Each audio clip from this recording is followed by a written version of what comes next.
Bismillahirrahmanirrahim. Assalamualaikum warahmatullahi wabarakatuh. Kulli halin nahmaduhu wa nasta'inuhu wa nastaghfiruh wa na'udzu billahi min shururi anfusina wa sayyiati a'malina. May yahdihillahu fala mudilla lahu wa may yudlil fala hadiya lahu. Asyhadu an la ilaha illallah wahdahu la syarika lahu. Lahul mulku wal hamdu wa ala kulli syai'in qadir. Allahumma salli ala Muhammad wa ala ali Muhammad kama sallaita ala Ibrahim wa ala ali Ibrahim innaka Hamidum Majid. Allahumma barik ala Muhammad wa ala ali Muhammad kama barakta ala Ibrahim wa ala ali Ibrahim fil alamin innaka Hamidum Majid. Qala Allah Ta'ala fi kitabihil karim.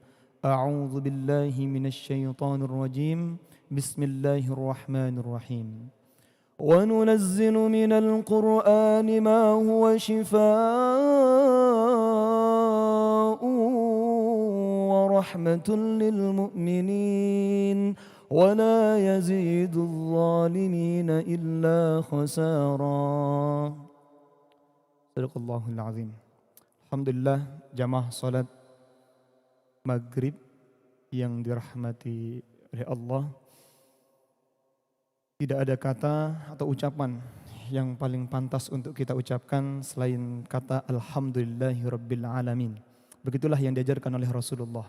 Ketika banyak limpahan kenikmatan yang Allah berikan, Rasulullah mengajarkan kita mengucapkan Alhamdulillah bi ni'matihi tatimmus shalihat. Ketika ada musibah atau sesuatu yang tidak atau kurang kita sukai, bahkan ya, Rasulullah pun mengajarkan kita mengucapkan Alhamdulillahi ala kulli hal. Segala puji bagi Allah.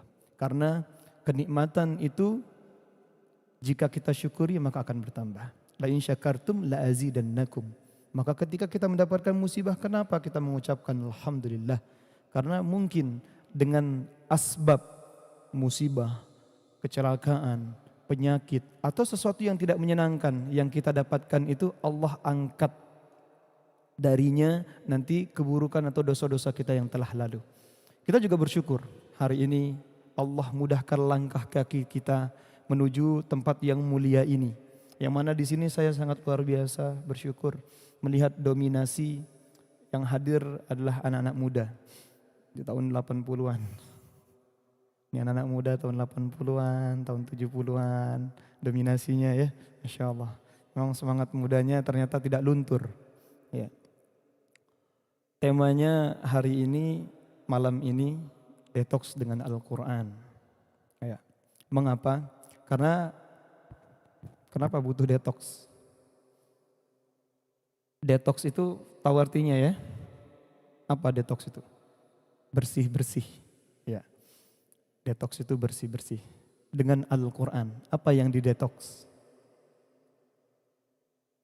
Hal yang perlu kita fahami adalah hidup kita ini merupakan satu perjalanan, yakni sedang dalam rangka mudik. Ya, tidak ada seorang pun di antara kita sekarang yang tidak mudik. Kita punya saudara, keluarga, kemarin ada yang sudah meninggal, ya. Selama pandemi Covid, apalagi kemarin ya, setiap hari kita mendengarkan kabar inna lillahi wa inna ilaihi roji'un. Kita saat ini sedang menunggu jemputan, sedang ngantri, ya, sedang ngantri, sama-sama ngantri. Tidak harus tua, tidak harus sakit, ya, tidak harus kena Covid untuk pulang kepada Allah. Ya, likulli ummatin ajal. Setiap sesuatu itu punya ajal, bahkan gelas saja itu punya ajal batas. Maka dalam perjalanan pulang kita ini, ya, hal yang terpenting adalah sebagaimana Allah sebutkan dalam surat Al-Baqarah ayat 197, wa tazawwadu fa inna khairaz zadit taqwa. Berbekallah kalian, carilah bekal dalam perjalanan pulang kita ini, dan sebaik-baik bekal adalah dengan ketakwaan. Kenapa takwa dijadikan bekal yang terbaik? Rumusnya di dalam surat At-Talaq ayat 2 sampai ayat 5. Ya. Wa may yattaqillah yaj'al lahu makhraja wa yarzuqhu min haitsu la yahtasib. Barang siapa yang bertakwa kepada Allah akan berikan jalan keluar dari semua permasalahan hidupnya. Allah akan berikan jawaban-jawaban atas persoalan hidup kita. Adakah di antara kita yang duduk sekarang tidak punya masalah hidup? Gak ada. Ya, bagian atau ciri-ciri orang yang hidup itu dibarengi dengan masalah. Maka masalah itu membutuhkan solusi. Salah satu solusinya adalah dengan taqwa. Wa yarzuqhu min haitsu la yahtasib. Allah akan limpahkan rizki dari arah yang tidak disangka-sangka. Apa makna rizki? Rizki bukan hanya finansial, bukan hanya duit, tidak. Bahkan keimanan itu bagian dari rizki. Datangnya kita sekarang ini adalah bagian dari rizki. Ada kebaikan yang kita lakukan. Ketika kita diberikan kehidupan oleh Allah, Allah sebutkan. Ya kan? Sebutkan dalam surat Al-Mulk ayat 2. Alladzi ja'ala alladzi khalaqal mauta wal hayat liyabluwakum ayyukum ahsanu amala. Allah menjadikan mati dan hidup kita untuk menguji siapa yang terbaik amal di antara kita. Allah tidak mengatakan hasanu amala, yang berbuat baik. Allah mengatakan ahsan, siapa yang melakukan yang terbaik. Bukan banyaknya amal yang kita lakukan, tapi apakah kita pernah atau apakah kita melakukan yang terbaik. Amalan yang baik itu banyak sekali. Bisa enggak kita melakukan amal yang banyak itu sekaligus? Tidak bisa. Oleh karenanya kita minta petunjuk kepada Allah, mana amal yang terbaik yang bisa kita lakukan. Nah, maka kita lihat rumus-rumus yang diajarkan oleh Rasulullah. Bahkan kenapa ucapan Rasulullah tadi adalah alhamdulillahi rabbil alamin. Ternyata karena itu adalah puncak dari ketakwaan seseorang. Kalau kita ingin tahu, kita ingin paham, puncak dari ketakwaan seseorang adalah orang yang paling bersyukur. Siapa orang yang paling bersyukur? Orang yang paling berakhlak. Maka akhlak ini adalah satu-satunya jalan komunikasi kita atau hubungan kita dengan Allah. Allah Al-Khaliq yang menciptakan, kita makhluk yang diciptakan. Hubungan antara Khaliq dengan makhluk hanya satu, melalui akhlak. Sehingga Rasulullah mengatakan ma bu'istu liutammima makarimal akhlak. Aku tidak diutus kecuali untuk memperbaiki akhlak. 114 surat di dalam Al-Qur'an, ya. Tujuannya satu, untuk memperbaiki akhlak kita. Maka kalau ada orang ahli Quran, sering baca Al-Quran akan tapi akhlaknya belum benar, berarti ada yang salah dengan bacaan Al-Qurannya. Maka dikatakan, kok bisa? Iya, berarti dia belum melakukan hal yang terbaik. Hatta bahkan selesai sholat pun kita beristighfar. Kemudian ulama menjelaskan kenapa tuh habis salam kita langsung istighfar. Apa fungsi istighfar? Satu fungsi istighfar adalah membersihkan dosa-dosa atau kesalahan yang kita lakukan. Ini kita habis salam tadi bacanya apa? Istighfar kan? Astaghfirullahaladzim. Kenapa? Karena dalam sholat saja mungkin banyak hal yang baik yang kita tinggalkan. Seharusnya kita menghubungkan hati kita ke Allah, akan tetapi ternyata hati kita masih disibukkan saja dengan urusan-urusan dunia kita. Makanya kita beristighfar ketika kita sholat. Apalagi kita melakukan kemaksiatan, kita lebih butuh lagi yang namanya istighfar. Mengapa? Dalam Islam bahkan kita dipaksa mengucapkan alhamdulillahirabbil alamin 17 kali. Setiap rakaat kita mengucapkan alhamdulillahirabbil alamin, alhamdulillahirabbil alamin. Apa yang kita syukuri? Ibnu Katsir menjelaskan yang pertama kali kita syukuri adalah alhamdulilladzi anzala ala abdihil kitab wa lam yaj'al lahu iwaja. Jadi ketika dia menafsirkan Al-Fatihah, ya, ayat 2 itu, dia menggunakan metode tafsir bil ma'thur, menafsirkan Al-Quran, menafsirkan ayat dengan ayat. Itu namanya metode bil ma'thur, ya. Maka ternyata yang pertama yang harus kita syukuri adalah Al-Quran. Mengapa? Karena kebahagiaan dan ketakwaan itu bisa kita jalankan hanya dengan pemahaman kita terhadap Al-Quran. Bagaimana bisa kita pulang ke kampung akhirat tanpa tuntunan Al-Quran? Bagaimana kita bisa bertakwa kalau kita tidak dengan Al-Quran? Bagaimana kita bisa memahami Al-Quran? Maka kita lihat penjelasan para ulama. Maka supaya kita istiqomah nantinya melakukan kebaikan-kebaikan, bagaimana tipsnya? Salah satu tipsnya dijelaskan misalnya di dalam surat Al-Baqarah. Allah sebutkan wa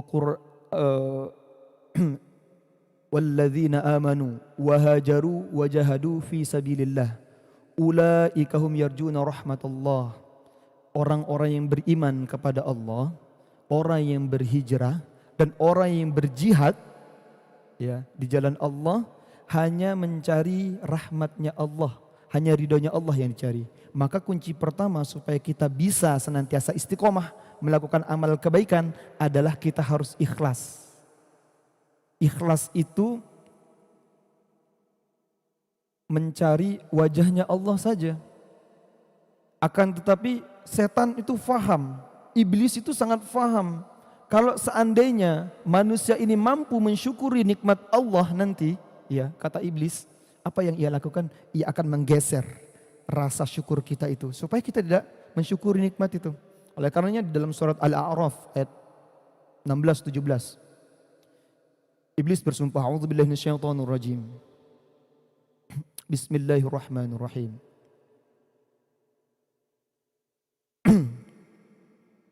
Ya Allah, karena Engkau telah menyesatkan aku atau mengutuk aku sesat, kata iblis, maka aku juga akan menyesatkan anak cucu Adam dari jalanmu yang lurus.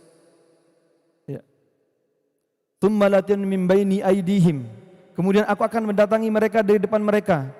Wa min khalfihim, dan dari belakang mereka. Wa an aymanihim, dan dari kanan mereka. Wa an syama'ilihim, dan dari kiri mereka. Tujuannya satu, yaitu supaya kita tidak bersyukur. Itu sumpahnya iblis. Qala fa bima aqwaitani la'qudanna lahum siratakal mustaqim, katanya. Ya Allah, karena Engkau telah menyesatkanku, aku juga akan menyesatkan anak cucu Adam dari jalanmu yang lurus. Tujuannya tadi, caranya tuh, misinya ya, datang dari depan, belakang, kanan, kiri. Penjelasan ulama bagaimana? Setan datang dari arah depan, yaitu datang dari arah akhirat. Kata Mujahid, dia datang dari arah akhirat kita ya, supaya kita lupa sama yang namanya kematian, supaya kita lupa bahwasanya kita akan balik ke Allah. Dia datang dari arah depan, ditutup akhirat kita, supaya kita lupa namanya hari pembalasan nantinya. Kemudian setan datang dari arah belakang, yaitu dari arah dunia kita, sehingga kita disibukkan dengan dunia. Yang kita cari adalah harta, tahta, wanita. Itu yang kita cari. Setan datang dari arah kanan, yaitu datang dari arah agama kita. Mereka datang dari arah agama untuk merusak. Mereka datang dari arah subahat-subahat. Setan datang dari arah kiri, yaitu datang dari arah syahwat, dari arah keinginan-keinginan. Maka kalau dia datang dari semua arah tadi, lengkap sudah semuanya. Oleh karenanya, tujuannya satu, supaya kita tidak bersyukur. Maka orang yang mampu bersyukur, itulah orang yang mampu menata hatinya untuk senantiasa melakukan apapun itu tujuannya Allah. Dia enggak mencari muka, bukan tepuk tangan manusia, bukan pengakuan manusia. Ia ikut rajin datang ke masjid sholat jamaah bukan karena tetangganya ikut rajin juga. Enggak enak nih kalau nanti dilihat enggak sholat jamaah. Bukan karena enggak enak sama manusia. Enggak enaknya itu sama Allah. Jadi yang dicari benar-benar Allah. Bukan like, bukan komen, bukan share, bukan subscribe yang dicari, bukan itu. Bukan eksistensi yang dicari. Bukan berarti tidak eksis, eksis tetap eksis, tapi bukan eksistensi yang dicari. Dia tetap eksis, iya. Rasulullah itu eksis, iya. Berdagang, eksis, tapi bukan ngeksis, beda.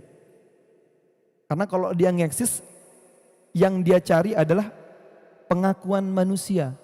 Maka kalau orang sudah tahu bahwasanya Allah adalah tujuannya, dia tidak akan sakit hati.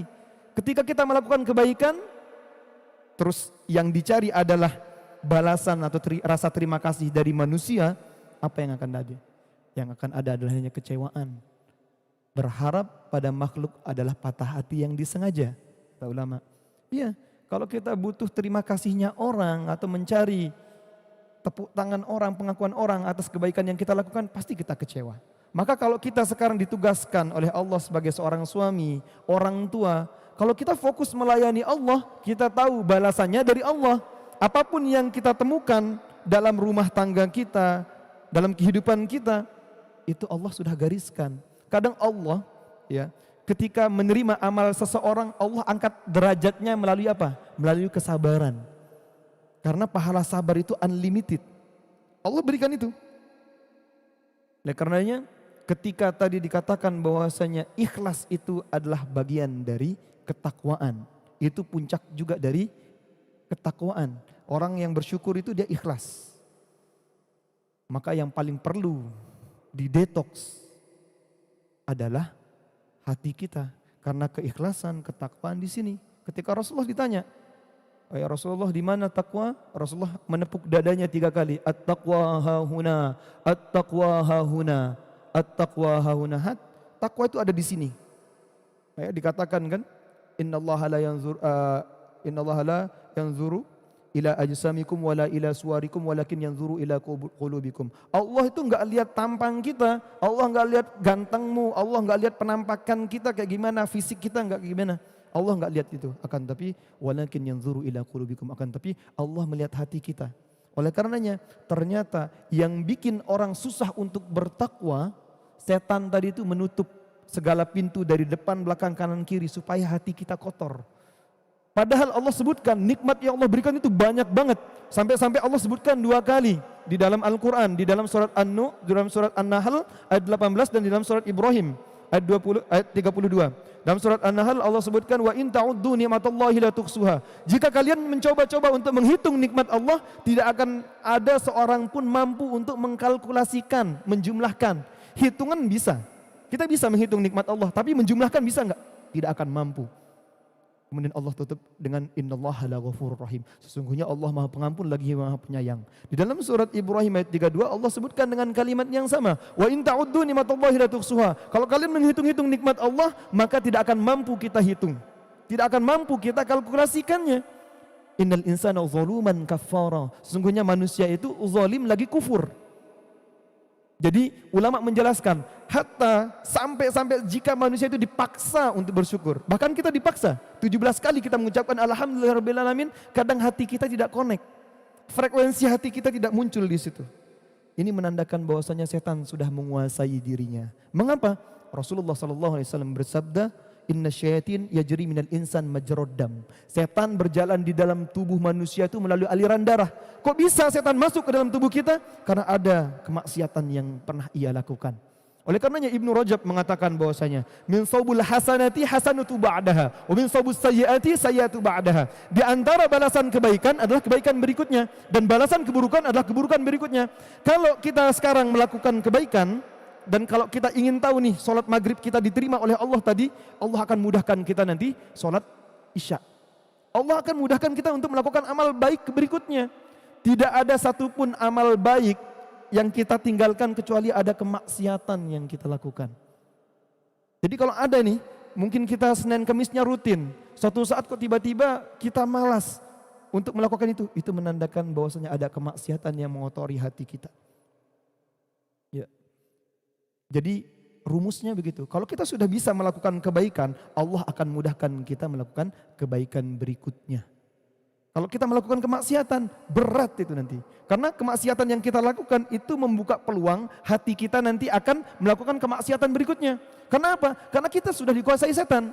Kok bisa? Iya, Allah sebutkan di dalam surat Az-Zukhruf ayat 36. A'udzu billahi minasyaitonir rajim. Bismillahirrahmanirrahim. Wa may ya'shu 'an dzikrir rahmani nuqayyid lahu syaitanan fahuwa lahu qarin. Barang siapa yang berpaling dari pengajaran yang Maha Rahman, nuqayyid lahu syaitanan, maka kami akan biarkan setan menguasai dirinya. Fahuwa lahu qarin. Dan itu akan jadi korinnya. Tahu korin? Tahu korin Pak ya? Ini masih sadar semua Bapak? Sadar ya? Sadar ya? Ngantuk ya? Korin itu Allah berikan itu kepada setiap anak cucu Adam yang terlahir 3 korin, kata Rasulullah. Setiap anak cucu Adam yang terlahir di atas muka bumi, Allah berikan 3 korin. 2 korin dari malaikat dan 1 korin dari jin. Maka 1 korin dari jin ini yang akan nanti membisikkan keburukan-keburukan, membuat kita melenceng dari jalannya Allah. Dan 2 korin dari malaikat ini yang mengajak kita untuk melakukan kebaikan. Secara perbandingan sebenarnya menang 2. Secara kuantitas Allah berikan 2 malaikat tuh sebagai benteng kita. Akan tetapi dalam hadis yang lain disebutkan barang siapa ketika manusia melakukan kebohongan nih, maka malaikat itu akan lari sejauh 20 mil. Karena tidak kuat mencium bau orang yang berbohong. Bau mulut orang yang berbohong. Adakah di antara kita yang tidak pernah berbohong? Ada? Hadiahnya umroh. Gak ada. Kadang kita sering membohongi diri kita sendiri. Ketika kita melakukan kebohongan, di situ ada peluang setan menguasai diri kita. Maka apa yang kita lakukan? Perbanyak istighfar. Kenapa? Kita istighfar, itu rumus di dalam Al-Quran. Kejadian yang dihadapi oleh manusia itu selalu sama. Sejarah itu selalu berulang. Bahkan di zaman Nabi Nuh sama sekarang permasalahannya sama. Gak bisa punya anak, susah jodoh, seret rizkinya. Ya kan? Orang sakit gak sembuh-sembuh. Di zaman Nabi Nuh sudah ada yang seperti itu. Berulang-ulang. Apa solusinya? Disebutkan di dalam surat Nuh tuh. Di ayat 10. Bahkan di situ ada kalimat yang sangat vulgar. Allah sebutkan faqultu astaghfiru rabbakum innahu kana ghaffara yursilis samaa'a 'alaikum midrara wa yumdidukum bi amwalin wa banin wa yaj'al lakum jannatin wa yaj'al lakum anhara.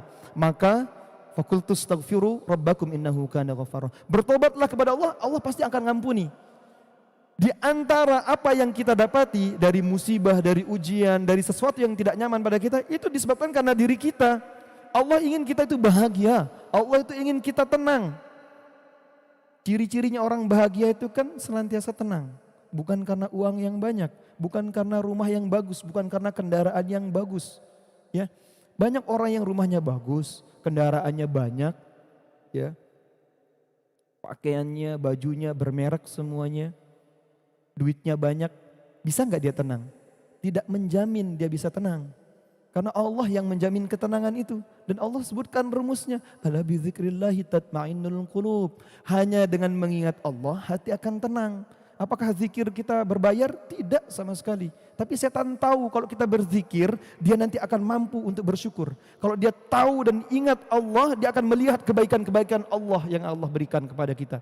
Bahkan bayangkan tuh ketika Allah memberikan surat cinta kepada kita. Fa'idha sa'alaka ibadi inni qarib. Ketika hambaku nanti Muhammad tanya kepada anda, kata Allah, jawab, sesungguhnya Allah itu dekat. Bahkan Allah itu lebih dekat daripada urat nadi kita. Allah kemudian kasih tahu nih, ujibu da'watad da'i idza da'an. Allah itu akan ngasih apapun yang kita minta, itu kata Allah. Bayangkan, apapun yang kita minta Allah kasih. Gak ada yang tidak dikasih sama Allah. Allah kasihkan kontan apapun yang kita minta. Idza da'an, kata Allah. Jika kita meminta. Falyastajibu li wal yu'minu bi la'allakum tattaqun. Maka mereka harus menjalankan apa yang aku inginkan atau bertakwa dan beriman, percaya sama aku, kata Allah. Allah itu punya 3 jawaban terhadap doa kita. Jadi ketika jenengan berdoa mengangkat tangan, Allah katakan dalam hadis qudsi, aku malu kepada hambaku ketika dia mengangkat tangan, kemudian dia menurunkan tangannya dalam keadaan kosong. Jadi tidak ada yang zong. Apapun permintaan kita Allah selalu kasih. Dan 3 jawaban Allah terhadap doa kita. Jawaban Allah yang pertama, iya. Ya. Udu'uni astajib lakum. Minta, tak kasih langsung, kata Allah. Yang kedua, Allah bilang iya, tapi nanti dulu. Ntar dulu. Kenapa? Karena takutnya kalau dikabulkan sekarang, kita bisa lalai. Mungkin sekarang kita belum punya apa yang kita impikan. Karena Allah kadang menghancurkan rencana kita supaya kita tidak hancur dengan rencana kita itu. Kita Kita pengen apa gitu kan. Allah pasti kabulkan. Yang ketiga Allah jawab tidak. Kamu minta apa? Aku katakan tidak, tapi aku kasih yang lebih baik. Itu maha baiknya Allah begitu. Jadi jangan minta apa sekarang, Allah kasihkan. Tapi Allah kadang menolak, enggak, tapi aku kasihkan yang lebih baik, kata Allah. Maka ketika Allah berikan yang terbaik, itulah. Apa itu? Tabungan di akhirat nanti. Dalam hadis yang masyhur disebutkan, ada seorang pemuda nantinya di akhirat itu, dia bingung, ya Allah aku punya pahala bergunung-gunung seperti ini. Ini dari mana ya Allah? Kemudian Allah menjawab, itu dari satu doamu yang tertunda dulu di akhirat. Kemudian dia mengatakan, ya Allah sekiranya aku tahu satu pahala doa yang tertunda di akhirat, pahalanya bergunung-gunung seperti ini, lebih baik tidak ada satupun doaku yang dikabulkan di dunia. Itu maha baiknya Allah. Jadi tidak ada yang sia-sia. Ketika jenengan angkat tangan, Allah akan kabulkan. Kemudian syarat yang kedua, supaya kita istiqomah setelah ikhlas, adalah kita melakukan sesuatu itu bertahap. Allah sebutkan di dalam surat Al-Isra, wa Qur'anan faraqnahu litaqra'ahu 'alan nasi 'ala mukthin wa nazzalnahu tanzila. Al-Quran itu kami turunkan sepotong-sepotong. Kata Allah, kami potong-potong tuh Al-Quran itu kami turunkan. Supaya nanti Anda Muhammad membacakan ya, kepada manusia ya, ala mukthin. Secara perlahan-lahan, step by step. Wa nazzalnahu tanzila. Dan kami turunkan Al-Quran itu berangsur-angsur. Begitupun dalam hal beramal. Orang kalau berhijrah nggak mungkin ketika kita hijrah langsung kita mau melakukan apapun kebaikan, nggak bisa. Kalau kita beramal itu nggak bisa. Kita menjadi sprinter. Oh, sprinter dikejar terus, nggak bisa. Pengen langsung bisa bahasa Arab, belajar nahu, belajar sorob, belajar tafsir, langsung dipelajari semuanya fikih, belajar akidah, secara langsung setumpuk-tumpuk, nggak bisa. Maka harus pelan-pelan. Begitupun pengaplikasiannya. Rasulullah mengatakan saddidu. Kerjakan itu semampu kita. Kalau bisa 100%, 100%. Kalau nggak bisa 100%, Rasulullah katakan waqaribu, dekati kesempurnaan itu. Kalau nggak bisa 100% ya 99%. 99% nggak bisa ya 98,5% lah. Dekati kesempurnaan. Kemudian kata Rasulullah, wa khayyaru, pilihlah yang paling mudah. Ini kunci banget nih kalau kita pengen istiqomah. Pilih amalan yang paling mudah. Kerjakan maksimal mungkin, ya. Dekati kesempurnaan, lakukan itu dengan ikhlas dan dahulukan atau prioritaskan amalan apa? Amalan wajib. Amalan wajib dulu kita kerjakan. Ada orang yang disibukkan dengan sunnah. Itulah setan tadi. Setan datang dari arah kanan. Maksudnya supaya ia disibukkan dengan skala prioritasnya. Skala prioritasnya apa? Tapi dia melakukan sesuatu yang bukan prioritasnya. Seharusnya yang wajib kita lakukan, ini planning kita punya A, B, C, D, E. Tapi nanti tiba-tiba kita hanya mengerjakan satu saja. Kita dibuat nge-freeze. Itu cara setan datang ke arah ke manusia. Oleh karenanya orang-orang yang seperti ini butuh nutrisi jiwanya. Karena ketika setiap hari jenengan bangun, kadang kita haus, butuh makan. Kita lapar, butuh makan ya kan. Kalau haus butuh minum. Ketika kita capek butuh istirahat. Ketika kita kedinginan, kita butuh selimut, udara yang hangat. Ketika kita kepanasan, kita butuh yang segar. Begitu manusia secara fisik, jiwa kita juga begitu. Setiap hari dia haus, dia lapar, butuh nutrisi. Oleh karenanya kita diperintahkan untuk sholat, untuk menutrisi jiwa kita. Tapi ketika sholat tidak mampu menutrisi jiwa kita, Allah berikan solusi yang lain. Perbanyak zikir, perbanyak istighfar, baca Al-Quran. Lagunya Opik itu Tombo Ati. Ya. Detox kotoran-kotoran yang ada di dalam diri kita karena kebanyakan kita terkontaminasi dengan dunia. Kita kalau terlalu banyak terkontaminasi dengan berinteraksi dengan manusia, kecenderungan kita banyak melakukan kemaksiatan. Makanya ada istilah tirakat, tahu tirakat ya? Tirakat, tahu tirakat? Tirakat itu dia menyendiri. Rasulullah kan melakukan tirakat juga sebenarnya. Kalau sekarang konotasi tirakat itu kayaknya orang ngelmu gitu ya. Orang ngelmu dia nyari bertapa itu. Tirakat tarok artinya makanya dikatakan apa namanya itu min husnil islamil mar'i tarkuhu ma la ya'ni. Tarkuhu itu artinya meninggalkan. Di antara kesempurnaan agama atau kebaikan agama seseorang, dia meninggalkan yang tidak bermanfaat. Ya. Jadi kalau kita pengen tahu iman kita lagi bagus, hati kita lagi bersih, kita mudah untuk melakukan sesuatu yang tidak bermanfaat. Tapi kalau kita masih banyak disibukkan dengan hal yang sia-sia, ya, itu menandakan bahwasanya banyak kotoran hati. Ini kita butuh detox. Hati kita harus dinutrisi, jiwa kita. Kalau tidak dinutrisi, maka nanti setan akan masuk. Maka ulama mengumpamakan jiwa kita seperti satu botol yang dipenuhi dengan air, tubuh kita. Kalau air ini penuh, maka jiwanya telah penuh. Ketika air itu berkurang, maka dia diisi dengan udara. Secara otomatis. Begitu pun dengan jiwa kita. Ketika jiwa kita nutrisinya berkurang, maka yang akan masuk nanti setan. Pasti.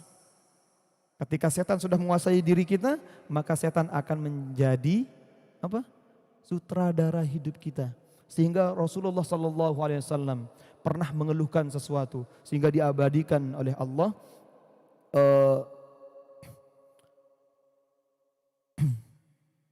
Di dalam surat Al-Furqan, surat ke-25 ayat 30, Allah sebutkan keluhannya Rasulullah. Wa qala ar-rasul ya rabbi inna qaumi ittakhadhu hadzal qur'ana mahjura. Ya Allah, sesungguhnya kaumku ini telah menjadikan Al-Qur'an ini sesuatu yang diabaikan. Apa maksudnya? Sudah tidak menjadikan Al-Qur'an lagi sebagai alat detox. Al-Qur'an itu alat detox. Yang disebutkan wa nunazzilu minal qur'ani ma huwa syifa, dan kami turunkan dari Al-Qur'an itu syifa. Dijelaskan oleh Ibnul Qayyim Al-Jauziyah. Ya. Bahwasanya makna ayat ini adalah ternyata umat Islam banyak meninggalkan Al-Qur'an, sudah tidak menjadikan Al-Qur'an sebagai obat hatinya lagi. Sudah tidak menjadikan Al-Qur'an itu sebagai obat. Karena Al-Qur'an itu bisa menjadi obat bagi penyakit apapun. Tadi pagi ini saya meruqyah salah seorang siswa di Gondang Legi itu. Dia kena satu penyakit, yaitu kena penyakit LGBT. Ada banyak kasus, sekitar 200-an kasus lebih yang saya tangani di Malang, kasus LGBT. Ketika mereka dibacakan Al-Quran, Allah bisa sembuhkan mereka. Kebanyakan mereka sembuh, itu LGBT. Semua jenis penyakit bisa didetoks dengan Al-Quran. Dia sakit tadi, LGBT, orang kena kecanduan apa? Kecanduan game, gadget. Ini kebanyakan anak-anak kita begitu. Mungkin bapak-bapak juga, ya, kecanduan gadget, game online. Pernah saya kemarin tangani orang itu kena TikTok syndrome. Jadi setan ketika ingin membuat seseorang itu senantiasa sibuk dengan hal yang sia-sia, yang pertama kali diserang adalah sholatnya. Maka kita tanyakan pada diri kita, kalau dominan setan yang ada di dalam tubuh kita, tanyakan sekarang. Yang tahu diri kita. Karena pertama kali setan datang itu adalah menyerang kenikmatan ibadah. Ini orang yang butuh diruqyah itu adalah orang yang kehilangan kenikmatan dalam beribadah. Tidak bisa khusyuk sholatnya. Sering lupa rakaat dalam sholat. Sering lupa bacaan. Ini rakaat keberapa. Ini orang kayak gini butuh dinutrisi jiwanya. Ketika dibacakan Al-Quran, ternutrisi jiwanya. Nah gitu. Jadi kalau sholatnya sudah bagus, ngapain diruqyah? Nggak perlu diruqyah. Karena setan tahu ketika kita ingin merusak seseorang, udah rusak aja sholatnya. Kalau sholat kita rusak, hidup kita juga rusak. Inna sholata tanha 'anil fahsya'i wal munkar. Setan itu bisa mencegah perbuatan keji dan mungkar. Benar, ini ada orang sholat tapi kok masih korupsi, masih maling, masih zina. Kenapa? Berarti ada yang salah dengan sholatnya. Tadi itu, dia tidak memperbaiki sholatnya. Sholat itu akan baik kalau hati kita baik. Hati kita baik ini kalau nutrisinya tercukupi. Kita kadang-kadang kebanyakan nutrisi fisik saja yang kita penuhi. Kita makan, urusan perut kita penuhi semuanya gitu kan. Tapi nutrisi hati kita tidak penuhi. Maka di situ tadi, Al-Quran ketika dibacakan bisa menutrisi hati kita. Meskipun kita tidak tahu maknanya. Banyak yang sudah terbukti. Orang-orang, bahkan orang kena mioma, orang kena autoimun, orang kena stroke, dibacakan Al-Quran Allah sembuhkan. Banyak. Saya di KIHI namanya Quranic Healing International, ada program ruqyah di Trans 7. Tuh jenengan bisa lihat tuh di YouTube. Banyak tuh orang-orang yang bukan hanya kena gangguan jin. Jadi ruqyah itu gak melulu orang mikirnya ruqyah ini gangguan jin, sihir, enggak gitu. Semua penyakit. Karena kalau hati kita sudah baik, kita akan jijik sama yang kotor-kotor. Makanya ketika dibacakan Al-Quran, tadi hal-hal yang negatif itu insya Allah Allah hilangkan. Kenapa? Hati kita itu mudah untuk connect. Buktinya apa? Buktinya ketika jenengan di masjid, kayak gini, dalam majelis ilmu, sepenat apapun kita di rumah, sebesar apapun masalah jenengan di rumah, jenengan kalau sudah di masjid duduk, tenang. Yang jamin siapa? Allah yang jamin itu. Bayangkan. Beli enggak? Bayar enggak? Di sini enggak. Orang banyak pergi wisata, masuk ke tempat-tempat wisata berbayar. Untuk mencari apa? Untuk mencari ketenangan. Di masjid kita gratis masuk. Allah berikan ketenangan, Allah berikan rahmat, Allah ampuni dosa-dosa kita. Ya kan? Kita bersyukur kita di Indonesia. Masuk masjid masih tenang. Saudara kita di Suriah, di Palestina gimana dibombardir. Di Suriah kemarin masih ada serangan lagi. Media nggak ada tuh memang media. Teman-teman kita yang di Suriah kemarin saya dikabari. Ya ada serangan lagi tuh dari Bashar al-Assad. Dia serang ketika Jumatan dia serang tuh masjid. Kita di sini Masjid Baitur Rahmah Masya Allah. Tadi Jumatan aman kan? Ya kan? Paling kita diganggu suara knalpot, suara mercon misalnya gitu. Kan gitu aja. Paling lalat gitu lewat gitu. Ya kan? Luar biasa kenikmatan yang Allah berikan kepada kita semuanya. Maka kita harus syukuri. Coba kalau kita hitung-hitung nikmat Allah, kalau kita lihat nikmat yang Allah berikan kepada kita sekarang luar biasa. Ya kan? Allah ciptakan kita dalam keadaan yang paling sempurna. Imam masjid selalu bacakan tuh surat Al-A'la. Ya kan? Di situ disebutkan bahwasanya Allah ciptakan kita sesuai dengan kadarnya. Wa qaddara fahada. Allah itu ciptakan kita dalam keadaan yang sempurna, kemudian Allah tentukan kadarnya. Contohnya apa? Jenengan nih, lihat wajah kalau jenengan bercermin di kepala kita ini kulitnya sama nih rambut kita panjang terus ya kan. Alis kita jaraknya hanya 5 cm kurang malah. Alis dengan rambut kita. Nih alis berhenti dia. Bulu mata kita berhenti. Bahkan gigi kita berhenti tuh tumbuh. Coba kalau gigi kita tumbuh terus gondrong gitu kan. Repot kan kita motongin gitu kan. Allah berikan kadar gitu. Hidung kita tuh dengan bentuk yang sempurna menghadap ke bawah ya kan. Coba hidup kita ngadap ke atas gitu kan. Ya kan? Mau pesek, mau mancung yang penting ngadapnya ke bawah. Kalau ngadapnya ke atas kan repot. Kalau hujan itu kan nampung gitu kan. Ya. Banyak hal yang harus kita syukuri. Ada saudara kita nggak punya tangan. Nggak punya kaki. Punya mata nggak bisa ngelihat. Allah berikan banyak sekali kenikmatan. Bandingkan tuh sama saudara-saudara kita yang lain. Maka kalau kita sudah senantiasa mampu bersyukur, hidup kita bahagia. Tenang, nggak perlu rumah bagus, nggak perlu kendaraan bagus, nggak perlu tempat tidur yang mahal-mahal, tidak. Rasulullah bisa bahagia, tenang hidupnya, walaupun dia tidur di pelepah kurma. Lihat orang tua kita dulu, tidurnya di mana? Ya kan? Di tikar tuh. Bahagia nggak? Bahagia, Masya Allah. Kadang kita itu pakai spring bed yang bagus, pakai AC gitu kan, selimutnya bagus gitu kan. Tidurnya nggak tenang, padahal gajinya udah tetap misalnya gitu. Misal tuh penghasilannya sudah enak, makan setiap hari nggak mikir. Hal-hal yang semacam ini kadang hilang. Kenapa? Mata hati kita rabun terhadap yang seperti ini. Setan sudah sukses masuk tuh jadi lewat jalur belakang, lewat jalur kanan. Dia sukses lewat jalur kiri. Ngelihat orang punya ini kita juga pengen, kita juga pengen. Ini setan datang dari arah kiri. Maka detox dengan Al-Quran. Perbanyak baca Al-Quran. Makanya dikatakan mungkin jenengan sering dengar dulu. Kalau baca Al-Waqiah, sering-sering baca Al-Waqiah nanti kaya.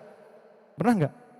Benar itu. Karena Al-Waqiah itu mengingatkan kita pada hari kiamat. Kalau kita sering-sering ingat hari kiamat, kita lupa sama dunia. Kita persiapkan akhirat kita. Kalau kita sudah lupa sama dunia, dunia ngejar pastinya. Logikanya begitu. Bukan karena bacaan itu terus jadi kaya. Ini kalau ada orang mempercayainya hanya karena bacaan-bacaan saja tanpa ia pahami, tanpa ia menjalankan maknanya, isinya di situ, ya nggak kaya-kaya hatinya juga. Yang ada gelisah.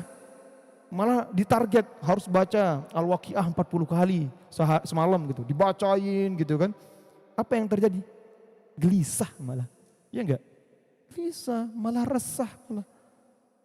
Maka ulama kadang-kadang mengajarkan itu seperti yang tadi disebutkan. Sejarah itu berulang. Masalah kita di zaman Nabi Nuh sama sekarang sama. Di zaman Nabi Nuh tuh orang gak bisa punya anak. Sama kayak sekarang. Ada orang nikah 7 tahun, belasan tahun gak bisa punya anak. Solusinya apa? Al-Quran. Banyak orang yang kemarin tuh saya ruqyah itu, alhamdulillah Allah mudahkan dia punya anak. Bahkan pernah nih, satu hal yang di luar logika manusia. Bapaknya ini umur 80 tahun, istrinya umur 75 tahun. Ya. Udah 30 tahun lebih dia monopause. Gak bisa punya anak katanya. Tapi setelah diruqyah, qadarullah Allah berikan dia anak. Ini secara logika gak masuk akal, gak mungkin. Tapi kalau Allah mengatakan iya, bagaimana? Kuncinya apa? Kuncinya sukses sebagai seorang hamba, kita harus merasa bodoh di hadapan Allah. Bagaimana Nabi Musa alaihissalam? Nabi Musa merasa bodoh. Diperintahkan untuk pergi ke Laut Merah, lari ke Laut Merah. Apa kata Bani Israel? Dia mengatakan Nabi Musa ini bodoh nih katanya. Ketangkep kita, Fir'aun di belakang, sedangkan di depan Laut Merah. Secara logika kita mati, dibunuh. Logika main, ya kan? Bani Israel itu cerdas-cerdas. Tapi Nabi Musa mengatakan, aku hanya menunggu perintah Tuhanku. Kemudian Allah perintahkan apa? Idrib bi'asokal bahar, pukullah laut itu belah. Nabi Ibrahim, ya kan, merasa bodoh. Dalam keadaan sadar, Nabi Ibrahim apa yang dia lakukan? Dia hancurkan tuh semua yang namanya berhala-berhala. Dalam keadaan sadar. Dalam keadaan tidur, Nabi Ibrahim disuruh menyembelih Nabi Ismail. Apa yang dilakukan? Dia merasa bodoh. Kalau secara logika ini anakku yang aku tunggu-tunggu selama 80 tahun. Kalau dia merasa pintar, iblis tuh ribuan tahun dia menyembah Allah, bersujud kepada Allah, mentasbihkan Allah. Iblis, dia merasa pintar. Dia mengatakan, ana khairum minhu. Aku kan lebih baik daripada Adam. Khalaqtani min nar wa khalaqtahu min tin. Engkau menciptakan aku dari api, dia dari tanah. Penghinaan enggak itu? Penghinaan kan? Siapa yang dihina oleh iblis? Yang dihina Allah, bukan Adam. Allah yang memerintahkan. Allah tidak butuh sujudnya sebenarnya. Allah lihat taat enggak nih? Maka kalau sekarang kita merasa lebih baik daripada orang lain, itu ada warisan iblis di dalam hati kita. Kita bersihkan dengan istighfar. Apa yang kita dapatkan? Allah katakan, wa yumdidukum bi amwalin wa banin. Allah akan perbanyak harta kita dan Allah akan perbanyak anak kita. Itu satu-satunya rumus di dalam Al-Quran. Coba jangan cek.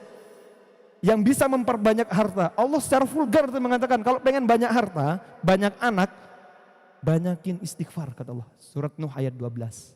Ini janjinya Allah. Allah itu tidak pernah berbohong. Allah kalau berbicara pasti. Rasulullah kalau berbicara pasti. Tidak mungkin dia mengatakan tapi bohong. Gak ada tuh rumusnya gitu. Gak ada tuh kata-kata tapi bohong. Gak ada. Kalau Allah berkata iya, iya. Enggak. Ya. Wallahu a'lam bishawab. Sudah isya? Ya. Wallahu a'lam. Walafu minkum, kalau ada kata-kata yang salah saya mohon maaf. Kita tutup dengan doa kafaratul majlis. Subhanakallahumma rabbana wa bihamdika asyhadu an la ilaha illa anta astaghfiruka wa atubu ilaik. Wassalamualaikum warahmatullahi wabarakatuh.